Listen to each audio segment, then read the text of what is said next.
Welcome to Sonal's Food Channel. If you like my recipes, do not forget to hit the subscribe button and do share the videos with your friends and family. Today, let's see how to make green peas paratha. Let's take a look at the ingredients.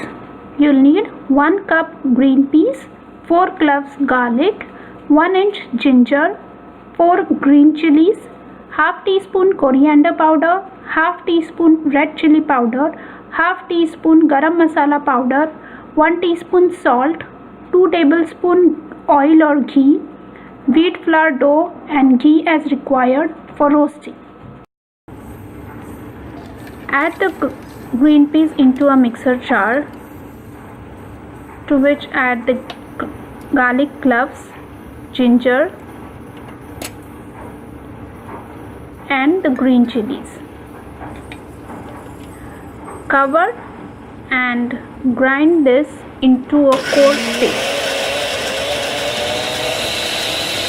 You may need to stop and mix this mixture so that the grinding becomes easy and it gets ground in an even texture, or you may also need to add about 1 to 2 tablespoons of water if at all the mixture is not getting ground without water.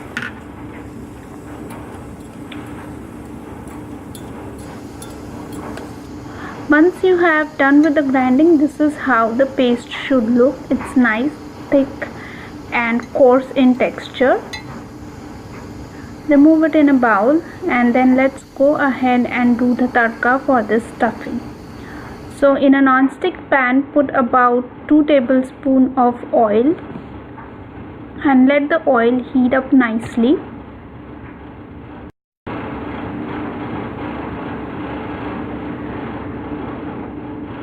Once the oil is hot, add cumin seeds into it.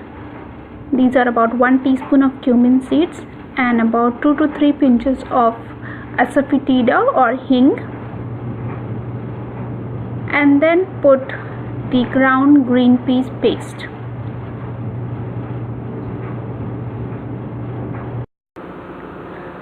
Mix well so that the oil is nicely absorbed into the mixture, and keep stirring so that the mixture doesn't stick to the bottom of the pan. You have to cook this mixture until it dries up and loses all its moisture, because if there is any moisture left into the mixture, then your parathas will not become nice as the mixture will start coming out of the dough. Now when you see that most of the moisture has dried up, put the spices: half teaspoon of coriander powder, half teaspoon of turmeric, half teaspoon of garam masala powder, half teaspoon of red chili powder and 1 teaspoon of salt. Now just mix everything well and let this cook for another 2 minutes and then remove it in a bowl and let it cool down.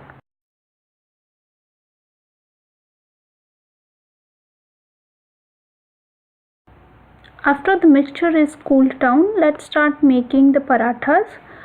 Begin with taking some piece of dough and spreading it open so that you can fill the stuffing into it.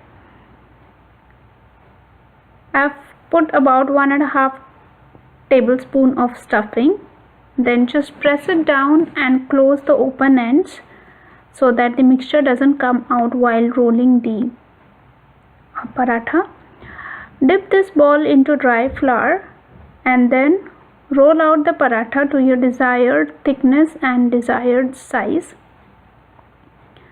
Since the mixture was nicely cooled and was completely dry, there was no issue rolling this paratha. Otherwise the mixture easily runs out of the dough and then becomes sticky. So it requires a little bit of wait time, but that is worth it. Now the paratha is nicely rolled and the pan is also hot. So put some ghee onto the pan and then put your paratha. Put some more ghee across the borders of the paratha and some on top of it. Parathas do require a lot of ghee because that is why they have this nice texture and yummy flavor into them. You have to roast the parathas just as you roast the chapatis. That is, they should become nice golden brown from both the sides. But the only difference is that parathas need lot of ghee as compared to chapatis.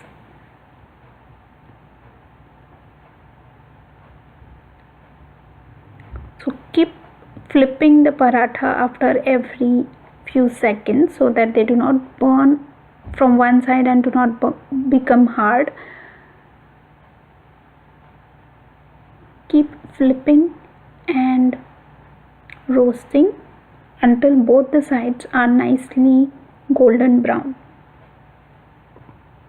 Press down wherever you think that it's not getting cooked properly so that the paratha comes in touch with the tawa and gets roasted.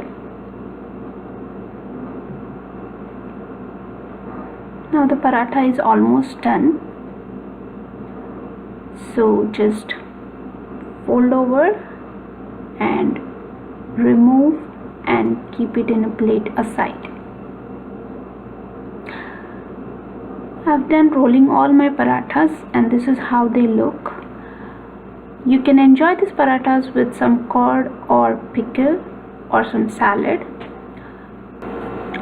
Do hit the subscribe button for more upcoming videos and share with your family and friends.